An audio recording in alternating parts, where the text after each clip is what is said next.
안녕. 나는 인디게임 개발자 고물이야. 많은 인디게임 개발자들이 말하길 큰 게임을 개발하기 전에 작은 게임을 여러 개 개발해보는 게 중요하대. 그래서 큰 게임을 만들어보고 싶은 고물이는 작은 게임 10개를 개발해보기로 했어. 그 중에 첫 번째 게임이 톱니바퀴 퍼즐 게임 시계장치 기어 퍼즐. 시계장치 기어 퍼즐은 톱니바퀴를 끼워 모두 돌아가게 하면 승리하는 모바일 퍼즐 게임이야. 게임은 하단의 설명과 고정 댓글에서 확인하거나 플레이 스토어에 클락워크 기어 퍼즐 플레임을 입력하면 찾을 수 있을 거야. 이 영상에선 톱니바퀴 게임의 개발 과정을 간단하게 알아보기로 하자. 시계 장치 기어 퍼즐은 고물이가 잠을 자다가 새벽에 갑자기 떠오른 아이디어로 만들었어. 학교 다닐 때 손목시계를 분해해서 모든 톱니바퀴를 해체했다가 다시 조립한 경험을 떠올려 톱니바퀴가 모두 회전하게끔 축에 끼우는 게임을 만들어 보기로 했지. 게임 이름은 무엇으로 할까? 기획 초기 제목은 눈먼 시계공으로 하고 스토리가 약간 가미된 게임을 기획했었는데 일단 게임의 핵심 요소만을 제대로 만들어 보기로 해서 게임의 코어인 톱니바퀴 퍼즐에 집중하기로 했어. 일단 톱니바퀴를 모델링하는 것으로 작업을 시작했어. 구글에 기어 드로잉 온라인을 검색해서 온라인에서 무료로 기어를 그려주는 웹사이트를 찾았어. 그것을 블렌더로 임포트하여 여러 이수의 기어 모델을 얻었지. 톱니바퀴의 매테리얼은 유니티 S 스토어에서 무료로 제공하는 금속 재질 매테리얼을 사용했어. 톱니바퀴를 끼울 시계 몸체 모델링은 블렌더로 개발자가 직접 제작했어. 톱니바퀴를 끼우는 알고리즘은 생각보다 생각해야 할 것이 많더라.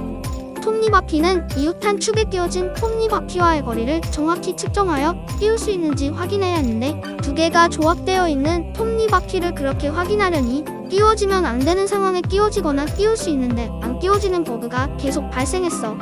또한 위에 톱니바퀴가 있는 경우 톱니바퀴를 뺄 수 없어야 하는데 그냥 빠져버리는 버그도 개발자를 괴롭혔지.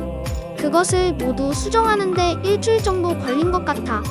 그 후 수많은 스테이지를 직접 제작할 수 없다고 판단하여 스테이지를 자동으로 생성해주는 알고리즘을 짜기로 했어. 알고리즘은 톱니바퀴가 서로 겹치지 않게 확률적으로 위층으로 상승하거나 왼쪽 혹은 오른쪽으로 진행하게 하여 자동으로 스테이지를 생성한 뒤 이것을 약간 둥글게 말아 손목시계에 들어있는 톱니바퀴처럼 만들어 주었어. 이 알고리즘도 톱니바퀴를 구현할 때와 마찬가지로 축간거리가 너무 가깝거나 멀어 끼울 수 없는 톱니바퀴를 끼우거나 반대로 톱니바퀴가 맞물렸지 않아 클리어할 수 없는 스테이지를 만드는 버그를 발생시켰어. 그것도 모두 수정하는데 일주일 정도 걸렸어. 그 후 톱니바퀴 게임의 UI를 만들었는데 사용된 리소스는 고물이가 직접 그렸어. UI가 개발된 뒤에 빌드를 해보았는데 모바일 빌드를 하려다 보니 여러 문제가 발생했어. 빌드 최적화 알고리즘이 자바 안드로이드 클래스나 함수를 지워버리는 버그가 자주 일어났어. 그래서 안드로이드 프로가드를 수정하여 해당 함수와 클래스를 지우지 않게 했어. 이후에는 전체적인 게임 다듬기 작업을 시작했어. 톱니바퀴가 회전할 때 톱니바퀴의 아기가 정확히 맞게 조정하는 것이 제일 힘들었던 것 같아. 그걸 하면서 몇 년 동안 놓고 있었던 수학을 다시 하게 되어 옛 추억이 떠오르기도 또한 여러 효과음들을 조정하고 BGM을 제작했어. 초기 버전 BGM은 할아버지의 낡은 시계 하나였는데 이 음악은 고물이가 사운드 트랩이라는 온라인 무료 작곡 사이트에 할아버지의 낡은 시계 악보를 옮겨서 만들었어. 다듬기 작업이 끝나고 첫 번째 버전을 구글 플레이 스토어에 출시. 출시는 유튜버 조코디님의 영상을 참고하여 그대로 따라해줬어. 출시 방법이 궁금하다면 그 영상을 참고하면 돼. 출시명은 동명의 책이 있는 눈먼 시계공보다는 고유하면서 직관적인 이름 시계 태엽 기어 퍼즐로 바꾸었어. 그 후 친척, 지인들 20여 명이 게임을 다운로드하여 게임을 플레이 테스트했어. 어떤 사람들은 빨리 질리는 듯 했지만 일부는 스테이지 몇백 개를 클리어하시기도 했어. 게임 개발자로서 뿌듯한 순간이었지. 톱니바퀴 퍼즐 게임 초기 버전은 자잘한 버그가 있었고 BGM이 할아버지의 낡은 시계 하나뿐이라 음악이 지루하다는 평이 많았어. 또한 한국어 로컬라이징이 되어 있지 않아 어느 정도 플레이에 불편이 있었지. 그래서 1.1 버전 업데이트에는 음악 2개를 추가하고 한국어로 번역을 해주었어. 또한 스테이지 사이에 애드몹 광고를 추가하여 드디어 수익을 얻을 수 있게 됐어. 광고 구현 또한 출시 때 참고한 조코디님의 영상과 인터넷을 참고해서 만들었어. 마케팅을 전혀 하지 않고 기다려본 결과 미국인, 캐나다인, 이탈리아인이 3에서 4명 다운로드 받은 것밖에 실적이 나지 않았어. 광고 수익은 지인들이 시청하는 광고로 밖에 수익이 나지 않아 매우 적었고, 일단 유저 수를 늘려보자는 생각으로 구글 애즈를 통한 마케팅을 하기로 해서 광고비로 20만원을 냈어. 지리적 제한을 걸어두지 않고 마케팅을 해서 방글라데시, 인도 등지로부터 1000명가량의 유저를 얻을 수 있었지. 그런데 그 당시에 개발자가 테스트 중에 광고를 클릭하여 애드몹 30일 정지를 먹은 상태여서 수익은 얻을 수 없었어. 조금 기다렸다가 할 걸 잘못했나? 어쨌든 애드몹 정지는 12월 12일에 해제되었지만 대부분의 유저들은 이미 플레이를 마쳤고, 인도와 방글라데시는 광고 단가가 매우 낮았기에 광고로 인한 수익은 거의 없었어. 수익성은 아직까지 없지만 고무리의 첫 출시작이니만큼 정성을 더 써야 된다고 생각해서 1.2 버전 업데이트를 진행했어. 클리어 시 효과가 밋밋하여 클리어했을 때 캐릭터가 나와 춤을 추었으면 좋겠다는 피드백을 받아서 게임의 클리어 요정을 추가했어. 이 요정들은 게임을 클리어하면 확률적으로 나와서 춤을 추는데 춤이 약간 막춤이라 코믹 요소가 되었어.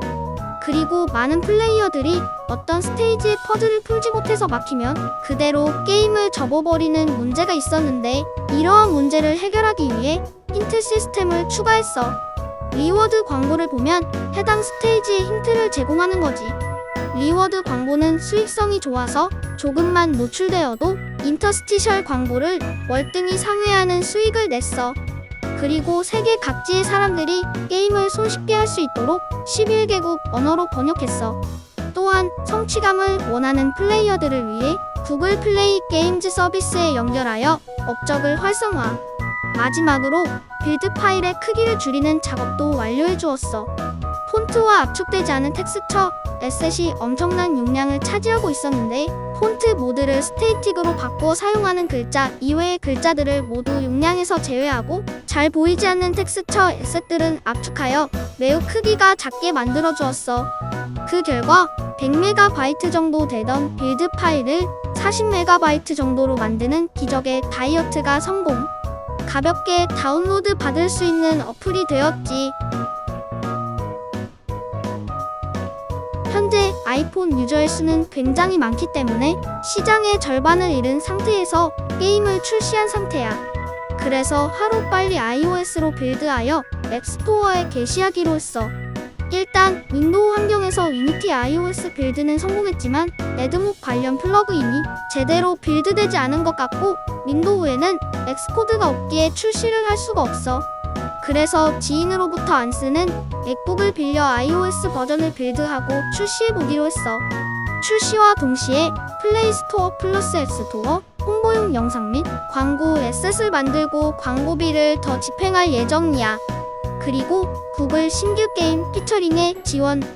인터넷에서 찾아본 결과 피처드에 선정되어 플레이스토어 메인에 게시되면 6천만원 정도의 마케팅 효과를 볼 수 있다고 해. 신청하는 것은 완전 무료이니 안 해볼 이유는 없는 것 같아. 이 게임을 출시하고 앞으로 작은 게임 9개를 더 출시할 예정이야. 지금 현재는 유레카 초전도체 연구소를 개발하고 있어. 작은 블록으로 된 원소들을 조합해 새로운 원소를 만들면서 상온 초전도체를 만드는 게임이지. 앞으로의 개발 이야기를 더 보고 싶다면 구독과 좋아요를 눌러주면 좋겠어. 그럼 안녕.